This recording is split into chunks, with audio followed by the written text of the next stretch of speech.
So I'm Derek King, 42 years old, and I've been the CEO and co-owner of King & Associates for the past 15 years.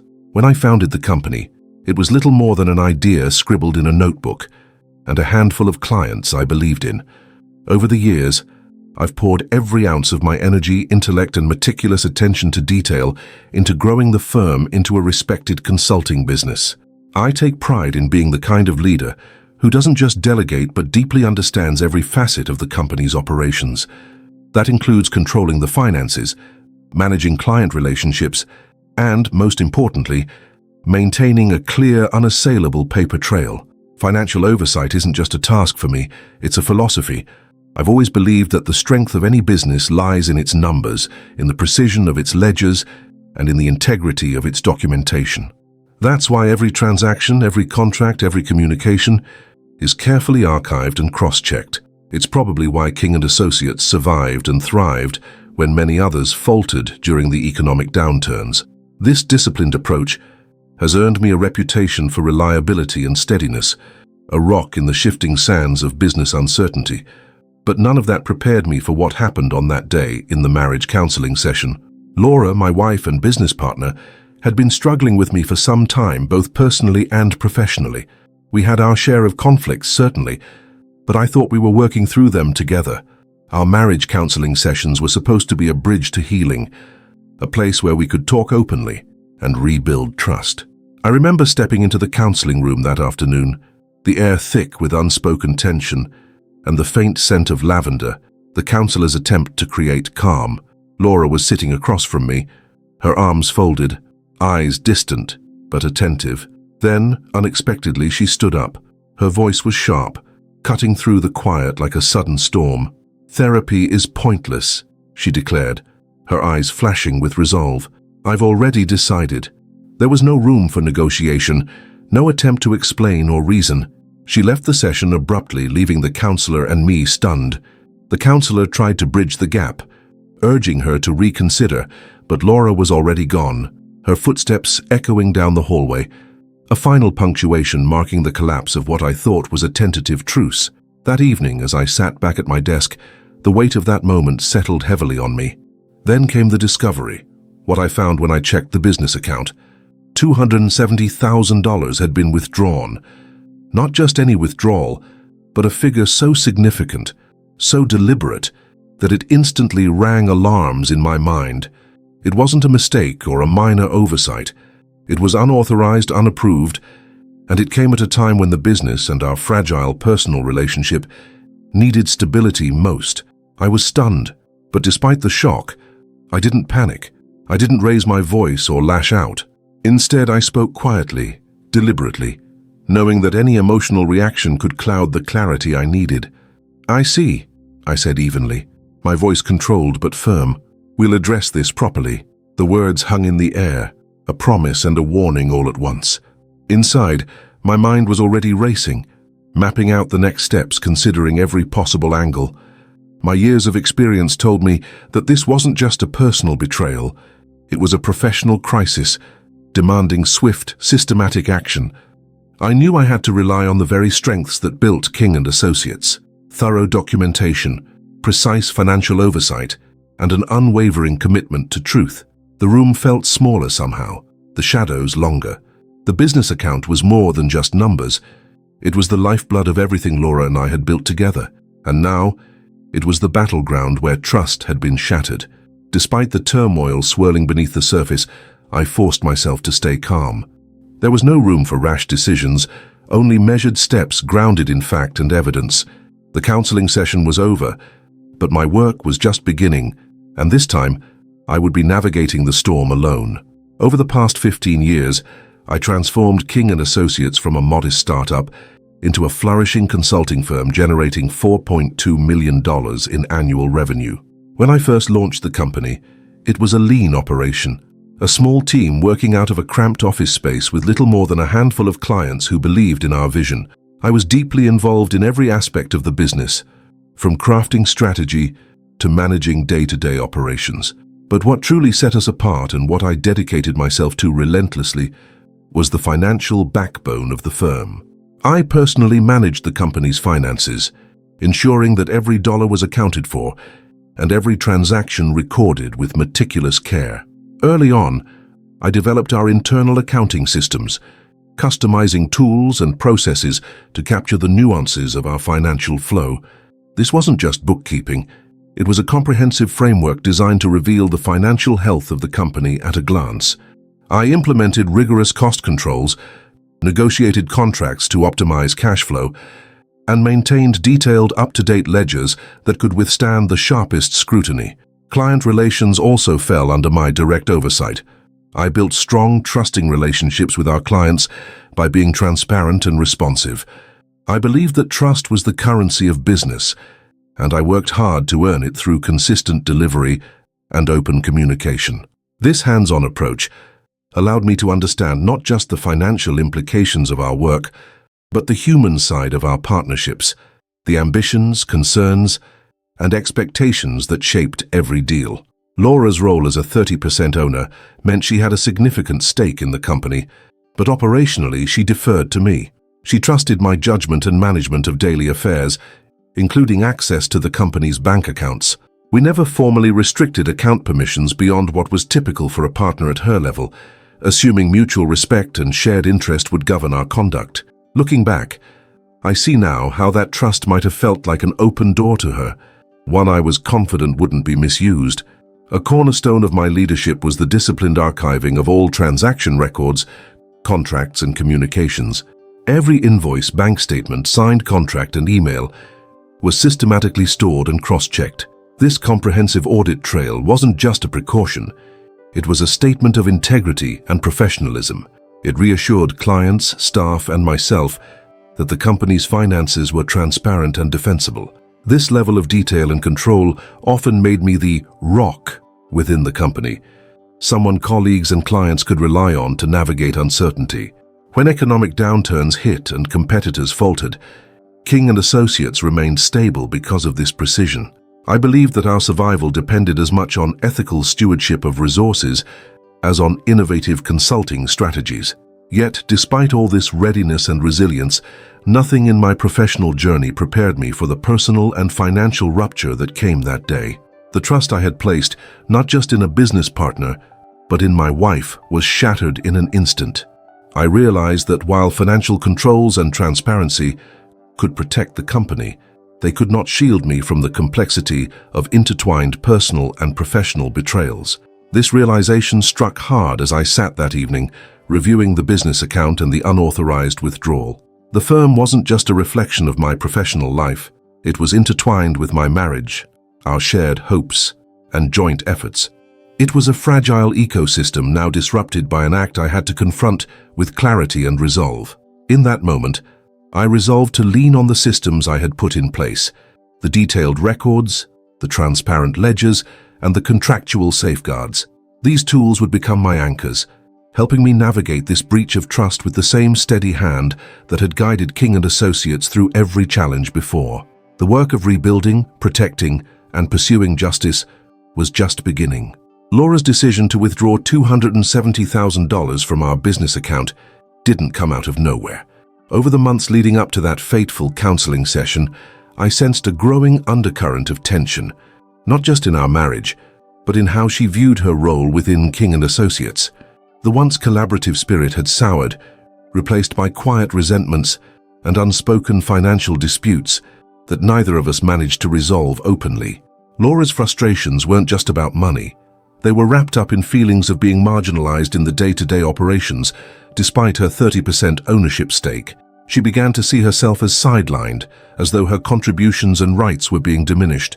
I knew Laura believed that her stake in the company entitled her to unfettered access to the business funds. In her mind, ownership meant control, full, immediate control, especially when it came to liquidity. She was convinced that her share granted her the freedom to make financial decisions independently, without requiring my sign-off or oversight. This belief was dangerously misguided, rooted more in her perception of fairness than in the legal realities outlined in our operating agreement. She underestimated the provisions that we had painstakingly negotiated years earlier to protect both partners and the company itself. Critically, she overlooked the multi-signature clause embedded in our corporate governance documents. Any withdrawal over $50,000 required approval from both owners, an essential check designed to prevent unilateral actions like the one she took. This clause wasn't just a formality. It was a safeguard born from the understanding that personal disagreements could spill over into business decisions, potentially harming the firm's financial stability. Laura's decision to bypass this safeguard wasn't a mere oversight. It was a deliberate, calculated move that blatantly disregarded the rules we both agreed to. Additionally, the shareholder agreement included forensic accounting provisions that empowered either party to initiate a thorough audit in cases of suspected financial misconduct. These provisions were intended to discourage any misuse of funds by creating transparency and accountability. Laura's failure to anticipate this meant she underestimated the extent to which those protections would expose her actions. She likely assumed that because of our personal relationship and the emotional turmoil we were experiencing, I wouldn't pursue a forensic investigation or challenge the withdrawal aggressively. That assumption proved to be a critical misstep on her part. She acted entirely alone, without confiding in or recruiting anyone else within or outside the company. This isolation was both her shield and her vulnerability. On one hand, acting solo granted her the element of surprise, allowing her to move quickly before I could respond. On the other, it left her without a support system or a plausible defense once the forensic examination began to unravel her transactions. It was clear she underestimated the level of detail and documentation I maintained, an archive that would become the cornerstone of exposing her breach. Laura's motivations were complex, a tangle of personal resentment and financial desperation. The withdrawal was not a spontaneous act born of impulse, but a premeditated attempt to secure liquidity, perhaps as a cushion against what she saw as an uncertain future, both in business and in our marriage. I suspect she viewed the money as a safeguard, a resource she could use to assert independence or perhaps to fund a life beyond our partnership. This calculation, however, failed to account for the professional and legal framework encapsulating our business relationship, a framework I had meticulously built and maintained. Underlying all of this was a fundamental misjudgment about boundaries. Laura conflated personal grievances with business rights, mistaking ownership for carte blanche access. She failed to recognize that partnership, especially in a closely held business like ours, requires adherence to agreed standards, mutual respect, and above all, transparent governance. Her actions fractured that trust and exposed the company to significant risk, but more importantly, it revealed how personal conflicts could bleed into and threaten professional integrity. As I pieced together the implications of her withdrawal, I understood that this was not simply a financial betrayal, but a profound violation of the partnership's foundational principles. It would demand a response grounded in facts, contracts, and forensic evidence rather than emotion. The road ahead would require unflinching clarity and strategic action to protect the business I had spent 15 years building, and to hold Laura accountable within the boundaries we had set, but she had chosen to ignore. That evening, once the initial shock settled, I turned my full attention to a painstaking review of the business's financial records. Sitting alone in my home office, the glow of the computer screen illuminated the stacks of bank statements, transaction logs, and accounting reports I had printed earlier that day. I knew that the unauthorized withdrawal of $270,000 was no small incident. It was a seismic rupture in both my personal life and the company's financial integrity. I needed to understand the full scope of what had happened, exactly when and how it was executed. The first step was to trace the transaction itself. I started by opening our online banking portal, scrolling through recent activity with a steady, methodical eye. The withdrawal stood out immediately. A large lump sum transfer initiated the same afternoon Laura abruptly left the counseling session. The timestamp on the transaction was precise, 2:47 p.m., the same hour I had sat dumbfounded in the counseling room, hearing her final words. The timing wasn't coincidental. It was deliberate, a calculated strike launched while I was vulnerable and distracted. I cross-referenced this withdrawal with our internal ledger. Every expense and income entry was catalogued by date, amount, and authorized signer. Strangely, this $270,000 transfer had no corresponding approval signature or memo in the company's records. It was the kind of financial ghost, a withdrawal that existed on the bank's ledger, but not within the company's official paperwork. That absence alone was telling. Next, I pulled out the shareholder agreement, a document we had painstakingly drafted with legal counsel years ago to define our rights and responsibilities as co-owners. As I flipped through the pages, my eyes fixed on the section detailing fund management and transfer protocols. According to the agreement, any withdrawal exceeding $50,000 required dual signatures, both mine and Laura's. This safeguard was built explicitly to prevent unilateral decisions that could jeopardize the company's assets. Here lay the crux of the violation.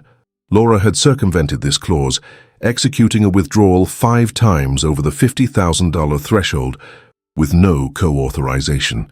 This wasn't a misunderstanding or an oversight. It was a clear breach of contract. I felt a cold resolve settle in me as I read those provisions again, the words now heavy with implications. But that wasn't all. I delved deeper into the transaction logs, examining the destination of the funds. The transfer had been funneled into a personal account registered under Laura's name, an account not previously disclosed in our financial statements or shareholder disclosures. This raised immediate red flags. Not only was the withdrawal unauthorized, but the attempt to conceal the destination suggested a deliberate effort to hide the transaction. I then reviewed our email correspondence and internal communication channels, searching for any mention of this transfer. There was none. No messages, no requests, no alerts. The silence was deafening. It became clear that Laura had acted alone, without notifying me or seeking my approval, violating both our professional protocols and the trust inherent in our partnership. As I catalogued all this information, I pulled in other supporting evidence, copies of bank statements for the last 6 months, annotated ledgers, and internal memos regarding financial controls. I also noted the forensic accounting clause in our shareholder agreement, which permitted either partner to request a detailed audit in the event of suspected misconduct. This clause now felt like a lifeline, a tool I would need to invoke. The more I compiled, the more a comprehensive picture of embezzlement began to emerge, not as an abstract accusation, but as a clearly documented sequence of actions. Emails showed Laura's awareness of the multi-signature rules, and the financial records demonstrated her deliberate bypassing of those rules. Contracts underscored the legal boundaries she had crossed. The evidence was not just circumstantial, it was incontrovertible. Through all this, I maintained a calm, analytical mindset. The emotional upheaval simmered beneath the surface, but I refused to let it cloud my judgment. This was no longer about personal betrayal alone. It was about protecting the business, our clients, and the integrity of King and Associates. I methodically catalogued every piece of evidence, organizing files into a clear chronological narrative that would withstand scrutiny in any legal or forensic accounting context. This initial assessment marked a pivotal moment. The facts were laid bare, the breach undeniable, and the path forward, though fraught with difficulty, became clearer. I understood that confronting Laura's actions required more than confrontation. It necessitated a strategic, evidence-based response grounded in the very principles that had built our business. With each document reviewed and every transaction traced, I felt my resolve harden. The counseling session had ended in silence and departure, but my work was just beginning. I was no longer negotiating trust. I was preparing to defend what I had built, fact by fact, record by record. After assembling the initial evidence, I knew this was more than a simple internal conflict. I needed expert eyes to dissect the financial maze Laura had created. So I reached out to Mark Sullivan, a forensic accountant I had met years ago through industry contacts. Mark had a reputation for precision and an uncanny ability to unravel even the most convoluted financial schemes. With over 20 years of experience, his skill set was exactly what I needed to analyze the irregular fund transfers and shine a light on the full extent of the breach. Our first meeting was in a small conference room at our office, a neutral ground where I laid out everything I had gathered: bank statements, transaction logs, email chains, shareholder agreements, and detailed ledgers. Mark leaned forward, his eyes narrowing slightly as he absorbed the weight of the documents. "This looks complicated," he said quietly, flipping through the pages. But the clarity in your records is going to make my job easier. What's your objective here? I looked him straight in the eye. I need a comprehensive forensic analysis. Chronological, detailed, and undeniable. I want to know exactly what happened, when, and how. And I need to ensure this evidence can hold up in court if necessary. Mark nodded. Good. We'll start by tracing every cent that moved through your accounts during the period surrounding the withdrawal. Then, we'll cross-reference your internal records against the bank's ledger. Any discrepancies will be red flags. Over the next several days, Mark and I worked intensively, often deep into the night. He brought a calm, methodical approach that complemented my own disciplined mindset. We began by creating a detailed timeline of all transactions within and around the date Laura made the withdrawal. This wasn't just about that single $270,000 transfer. It was about building a comprehensive map of financial flows to detect any hidden patterns or irregularities. Mark accessed our banking data through a secure connection, exporting transaction histories into forensic accounting software. The program highlighted suspicious anomalies, transfers bypassing standard protocols, multiple smaller withdrawals that had gone unnoticed, and a series of transfers funneling money to accounts linked to Laura, but never disclosed in official company documents. Together, we sifted through mountains of data, emails referencing approvals, internal memos detailing financial controls, archived contract versions. Every piece of information was catalogued painstakingly. Mark annotated each document with notes explaining its significance, creating a detailed inventory of evidence that could be presented clearly to attorneys or regulators. I kept a running dialogue with Mark throughout, asking questions, seeking clarification, and ensuring that nothing was overlooked. What about the multi-signature rule? I asked one evening as we reviewed an especially dense spreadsheet. Clear violation here, Mark replied, pointing to a series of transfers over $50,000 missing the second signature.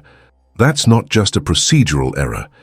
It's a deliberate bypass of the controls you set in place. Meanwhile, I consulted with a divorce attorney I trusted, bringing them up to speed on the situation. We discussed the interplay between marital asset protections and business ownership rights. The attorney emphasized that the shareholder operating agreement and forensic findings would play critical roles in any legal proceedings, both civil and potentially criminal. It was clear this required a coordinated strategy, one that balanced the personal complexities with the professional imperatives. Throughout this phase, my approach was unwaveringly systematic. I compartmentalized emotions, focusing instead on facts and documentation. I compiled a comprehensive dossier. Bank statements marked with suspect transactions, email trails proving knowledge of rules, and excerpts from the shareholder agreement highlighting Laura's breaches. This dossier wasn't just a collection of papers, it was a narrative of accountability. Mark's expertise proved invaluable in transforming raw data into a coherent story of financial misconduct. His reports were precise, using language that was accessible yet legally robust. This is critical, I told him. If we can demonstrate these irregularities with forensic certainty, it will be impossible for Laura to dispute the case. As the days passed, we also uncovered attempts by Laura to mask the withdrawal by splitting funds into smaller transfers, some just under the approval threshold, intended to evade detection.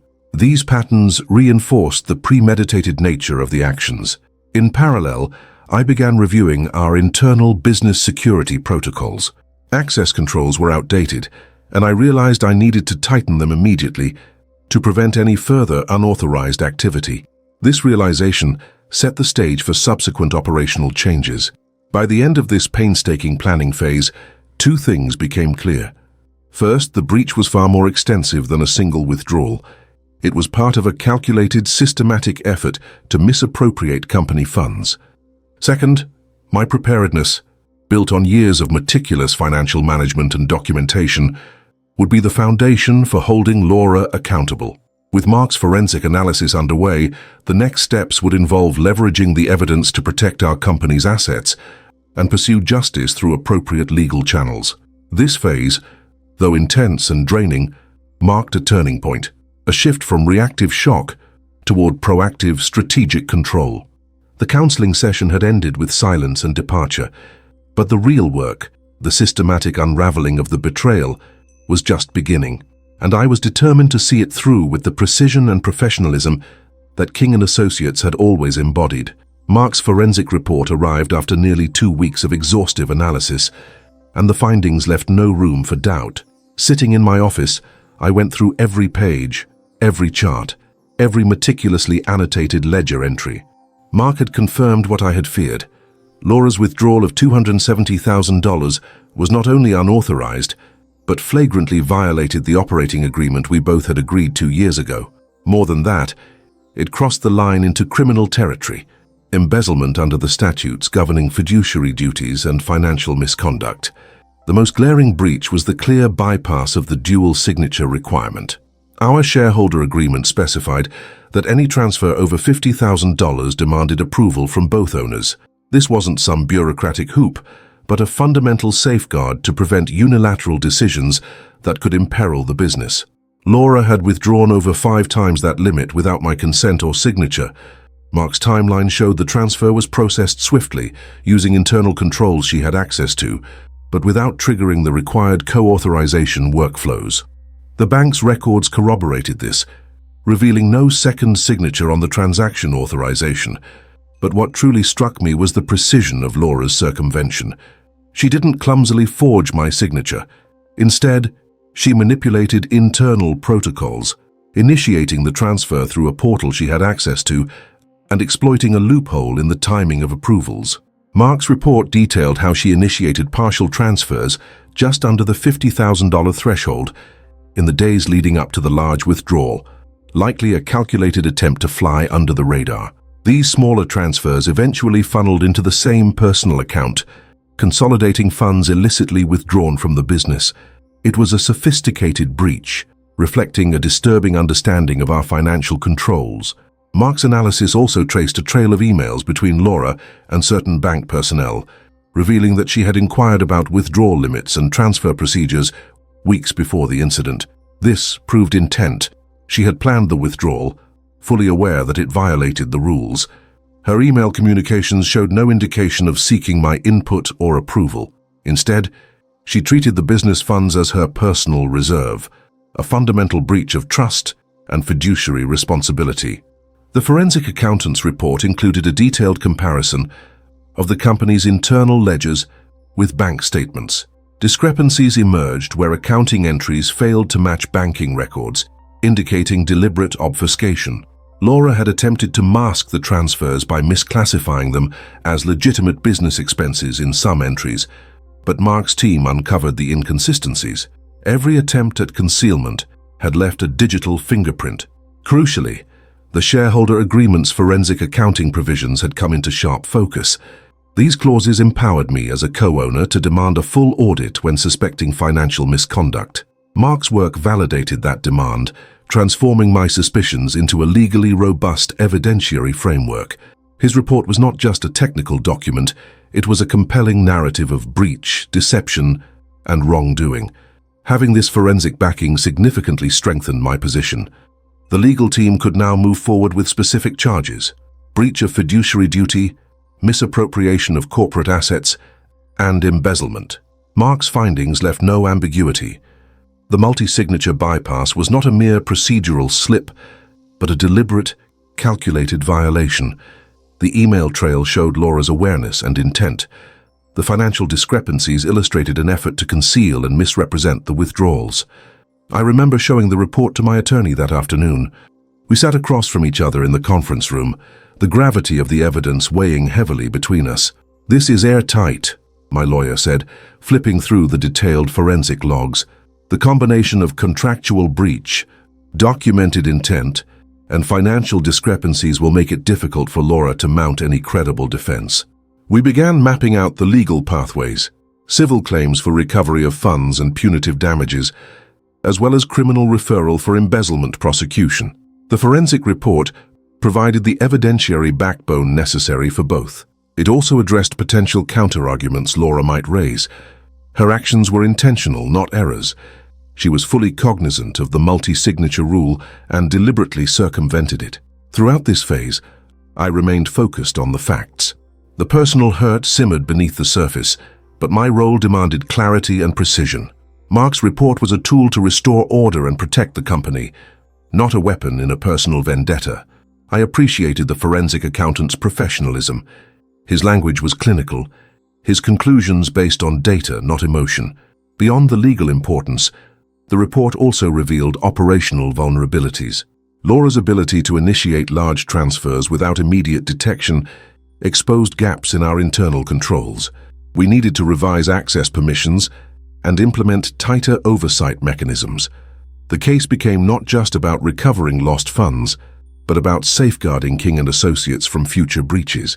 Mark also prepared a witness statement to accompany the forensic report, describing his methodology, the data sources, and the conclusions drawn. This would prove invaluable in court, offering an expert's voice to corroborate my claims. Reviewing the report late that evening, I felt a mix of vindication and resolve.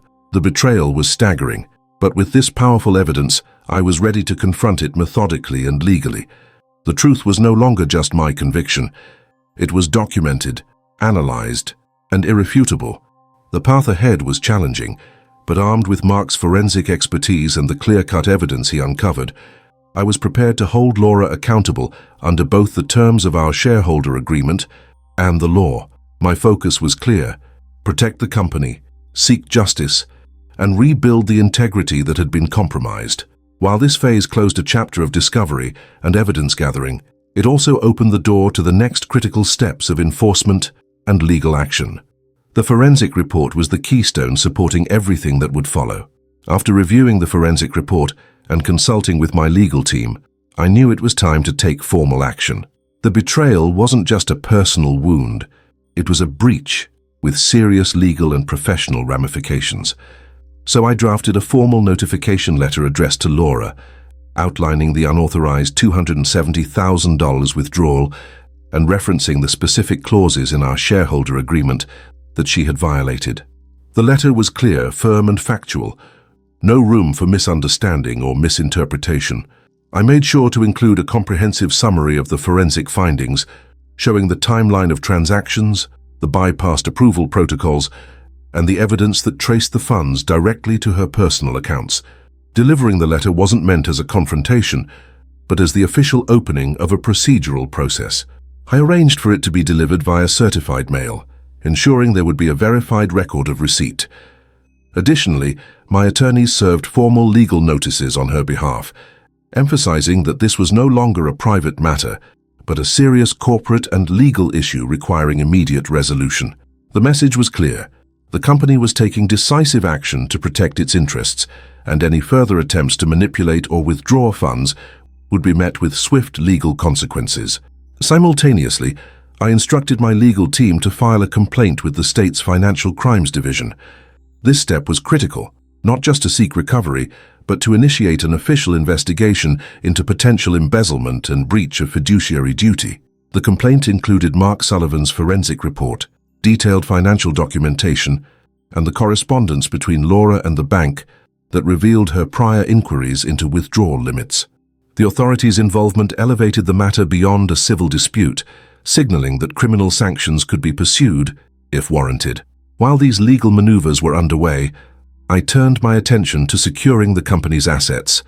I immediately worked with our bank to update and tighten access controls on all business accounts. This involved revoking Laura's ability to initiate or approve any transactions, resetting passwords, and implementing additional authentication measures. I also restructured the company's internal financial protocols, insisting that any future transfers over $10,000 require multiple layers of approval, with electronic alerts to senior management. The goal was clear: close any loopholes and prevent further unauthorized activity.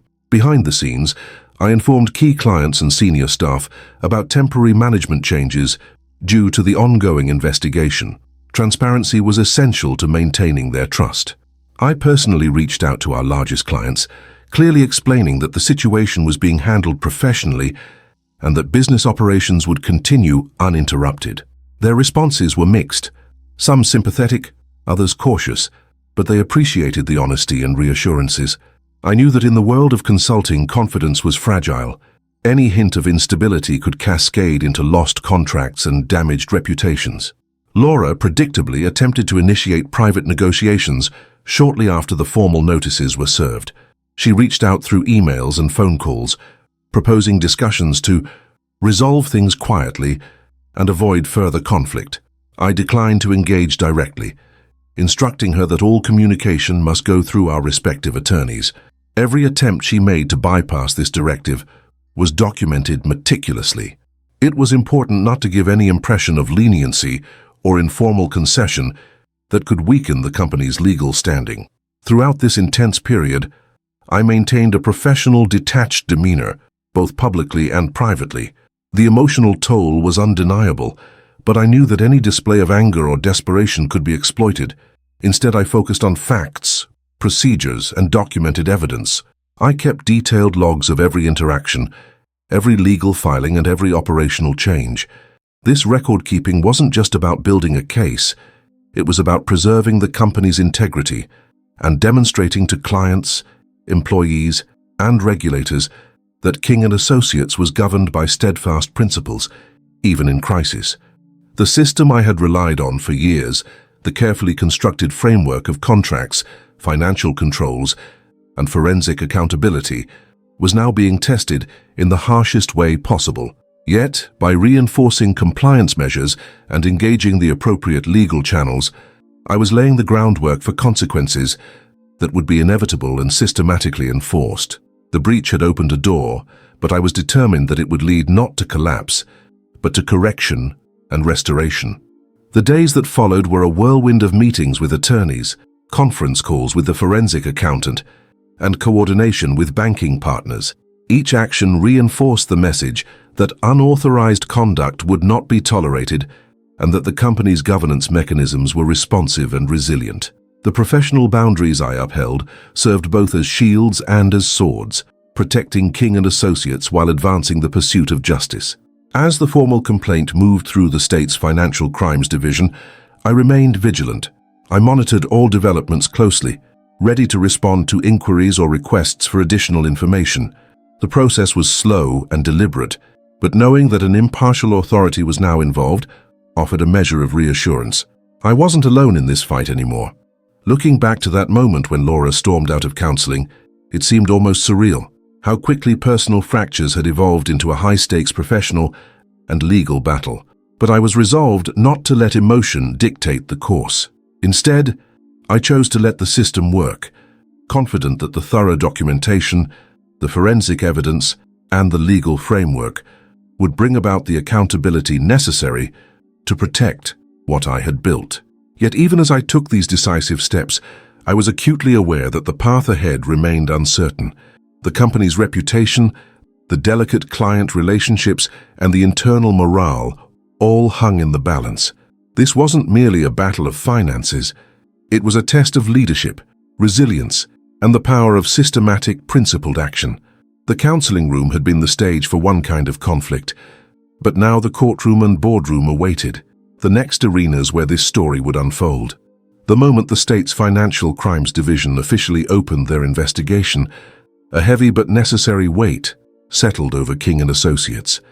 I had anticipated this step, but nothing could quite prepare me for the tangible shift it brought, not just in the legal posture of the case, but in the very atmosphere within the firm and among our clients. Almost immediately, Laura's access to all company funds was frozen. The bank complied swiftly with the formal notices and legal filings, revoking her permissions and locking down her ability to execute any transactions or approvals on behalf of the business. This action was both a protective measure and a stern signal. The breach was serious and the company would no longer tolerate unauthorized conduct. The freeze on Laura's access sent ripples beyond the internal walls of our company. Word traveled quickly among staff and clients, some of whom had heard vague rumors about discord, but had no idea about the full financial betrayal unfolding behind closed doors. Within hours, a number of our larger clients reached out, their voices laced with concern. They were asking questions, tentative, probing, about how this might affect ongoing projects, contracts, and the firm's stability. One particularly anxious client called me directly, their tone polite but unmistakably worried. "Derek, we value our partnership greatly, But with all this turmoil, how can we be sure that King & Associates will continue to deliver on its commitments? I understood their fears. In consulting, reputation and reliability are currency. I responded candidly but confidently, knowing that transparency was the best antidote to doubt. "I appreciate your concern," I said calmly. "The situation is being handled with the utmost professionalism and care.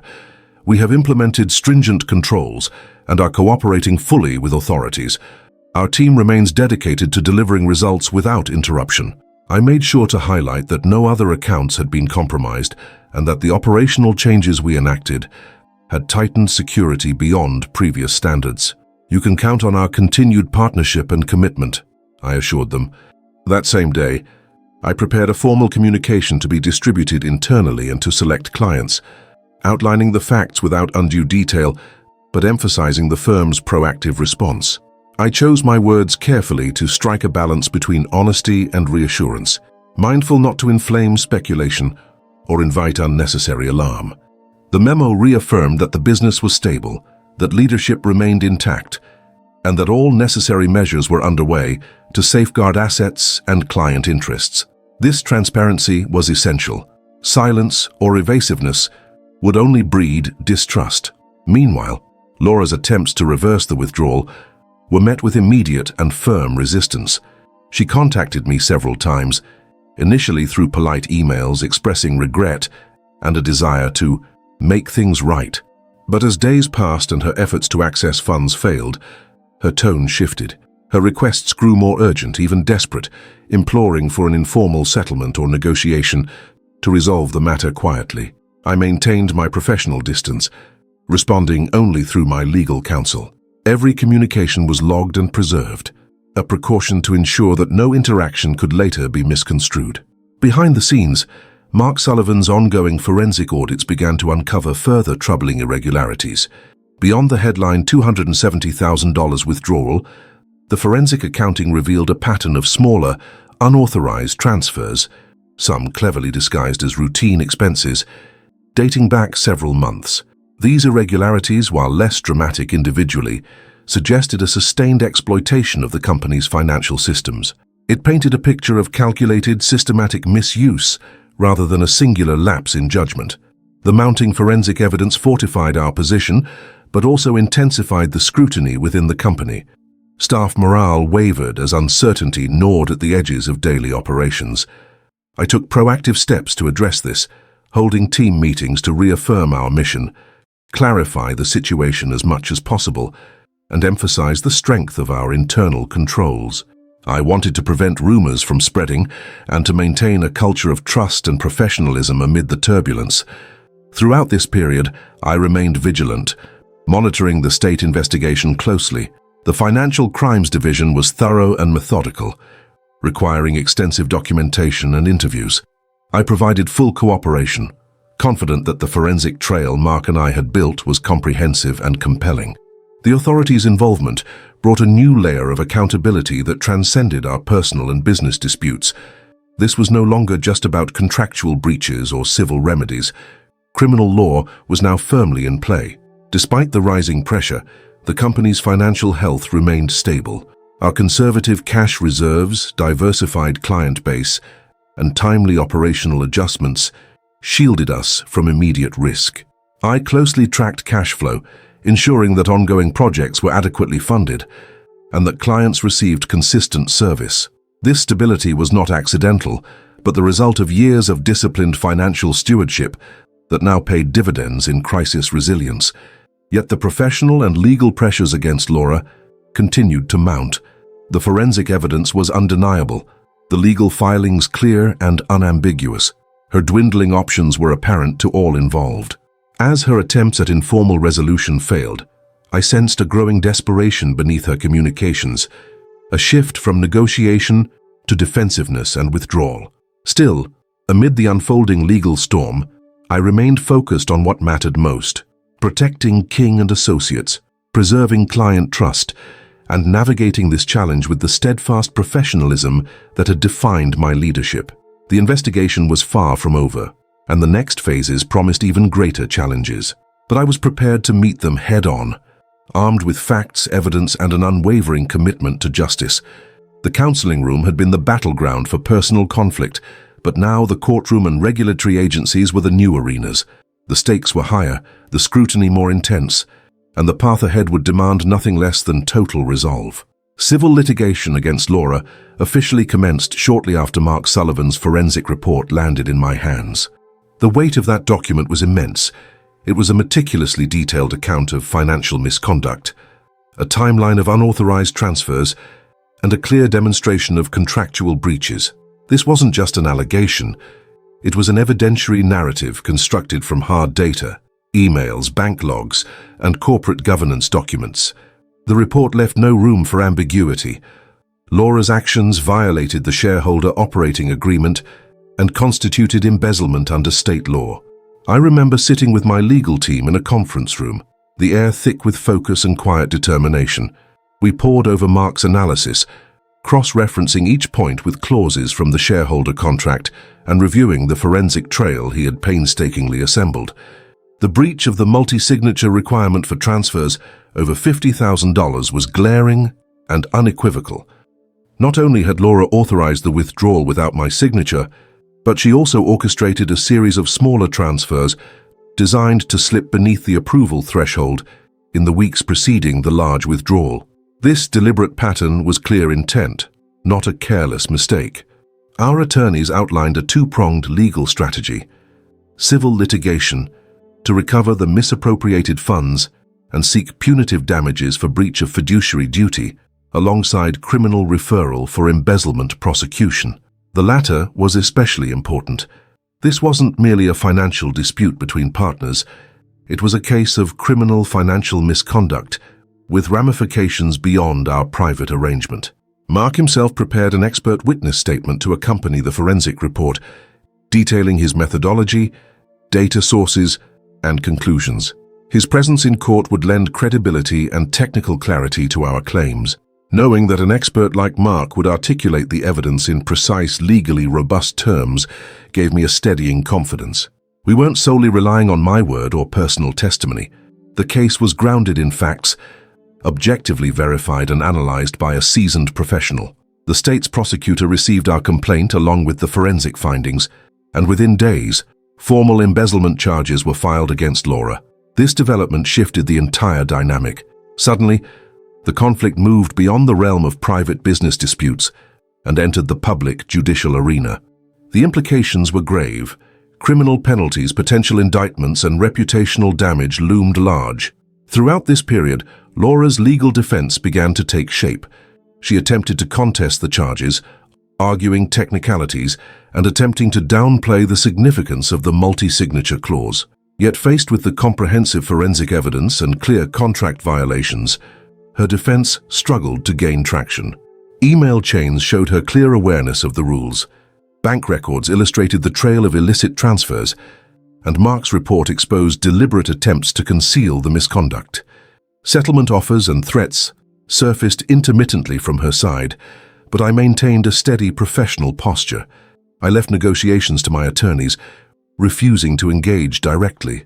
"My lawyers will proceed accordingly," I communicated firmly whenever she or her counsel reached out. This stance prevented emotional entanglement and preserved the integrity of the legal process. Meanwhile, regulatory scrutiny intensified. The state's Financial Crimes Division began auditing King & Associates' compliance controls and financial protocols, ensuring the company was not complicit or negligent. I cooperated fully, providing access to records and facilitating interviews. This transparency reassured clients and stakeholders alike, signaling the company's commitment to accountability. Under mounting pressure, Laura's position deteriorated steadily. The evidence was too extensive, the violations too clear. Attempts to deflect blame or minimize the situation faltered in the face of hard data. The legal trap we had prepared systematically tightened around her. For me, this phase was a test of resolve and professionalism. Despite the personal betrayal and emotional toll, I remained focused on the strategic objectives: holding Laura accountable, protecting the company's financial integrity, and reinforcing governance standards. I recognized that this was about more than money. It was about upholding the principles that had sustained King and Associates for over a decade. The transition from private dispute to formal litigation marked a critical juncture.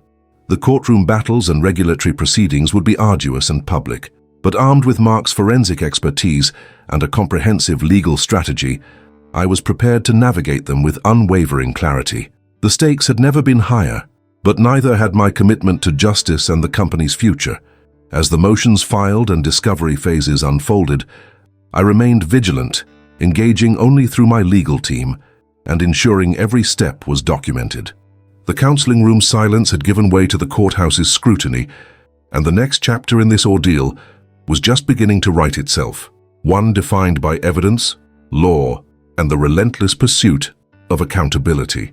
Laura's downfall unfolded with an intensity that was as swift as it was inevitable. Once the embezzlement charges were filed and the forensic evidence submitted, the corporate and legal machinery moved decisively. The first formal repercussion was Laura's termination from all roles within King & Associates. As co-owner and business partner, her involvement had been integral, yet the board, guided by legal counsel, acted promptly to sever her operational ties. The decision wasn't taken lightly. It struck at the heart of what had been a shared vision. Still, protecting the firm's integrity and client confidence demanded this unequivocal step.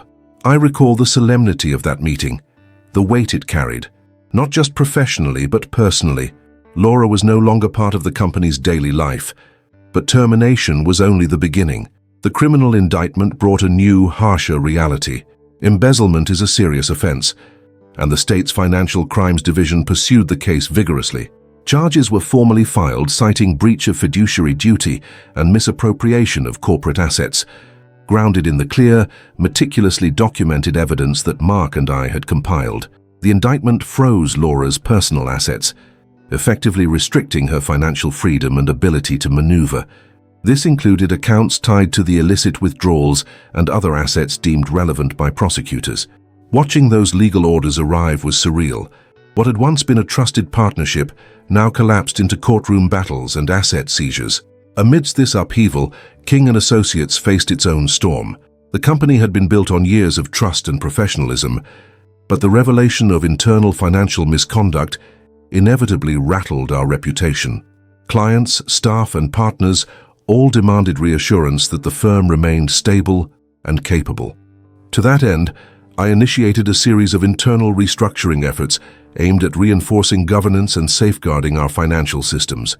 We introduced stricter controls, multi-factor authentication for all transactions, mandatory dual approvals lowered from $50,000 to $10,000, and real-time alerts for unusual account activity. Our finance team underwent refresher training on compliance protocols, and external auditors were engaged to review our systems comprehensively. These measures were not just reactive, they were strategic investments in the company's resilience. The restructuring also involved reassigning Laura's responsibilities, redistributing leadership roles to trusted senior managers who had demonstrated unwavering commitment. This transition was delicate, balancing the need for continuity with the imperative to restore confidence. I personally took a more hands-on role in overseeing financial operations during this period, determined to lead by example and demonstrate the firm's unbroken steadiness. At every client meeting and internal forum, the message was consistent. King & Associates remains dependable, ethical, and forward-focused. Yet the personal dimension of this crisis lingered beneath the surface. Divorce proceedings, already complicated by emotional strains, now incorporated the weight of forensic findings and legal judgments. The court considered not just marital assets, but the criminal financial breach, framing decisions about equitable asset division and custody in that broader context. The forensic reports, legal filings, and banking records became central exhibits, making the personal dispute inseparable from the professional fallout. I found myself testifying about financial management practices, corporate governance, and the precise nature of Laura's breaches, transforming private pain into public testimony. Media coverage within our industry and local business circles began to surface as well.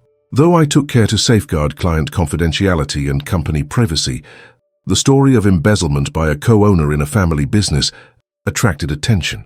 Articles framed the ordeal as a cautionary tale, about fiduciary responsibility and internal controls, highlighting the importance of rigorous governance in closely held enterprises.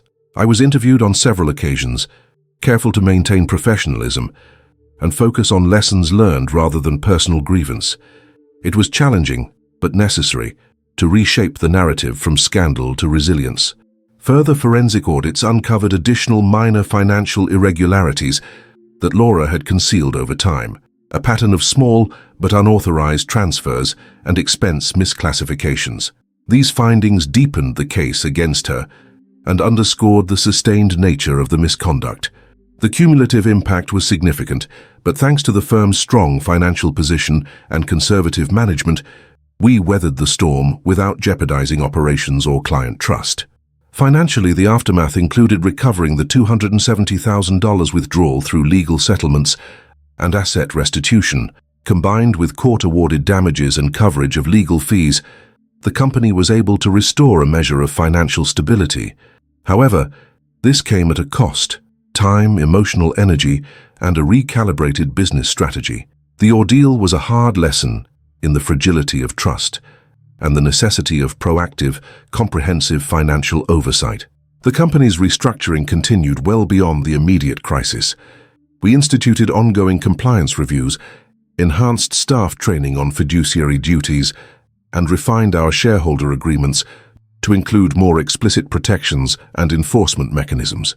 These reforms weren't just about preventing recurrence. They represented a commitment to transparency and accountability in every facet of King & Associates.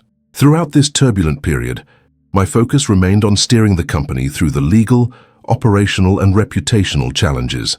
The professional destruction Laura faced, from loss of position, criminal prosecution, and asset freezes, was a sobering reminder of the consequences of breaching trust in business partnerships. For me, the experience reinforced the vital importance of rigorous documentation, clear contractual boundaries, and the courage to act decisively when those boundaries are crossed. While the scars of betrayal were deep, the company emerged stronger and more focused. The crisis had tested our systems and resolve, revealing vulnerabilities but also affirming the strength of the structures I had built. King & Associates was no longer just a family business. It was a professionally governed, resilient enterprise prepared to face future challenges with renewed clarity and purpose. As the dust settled, I found myself reflecting on the journey, not with bitterness but with determination. The path had been grueling, but the systematic, documented approach to justice and recovery had preserved the company's integrity and opened the door to a more secure future. The story was far from over, but the foundation for rebuilding was firmly in place.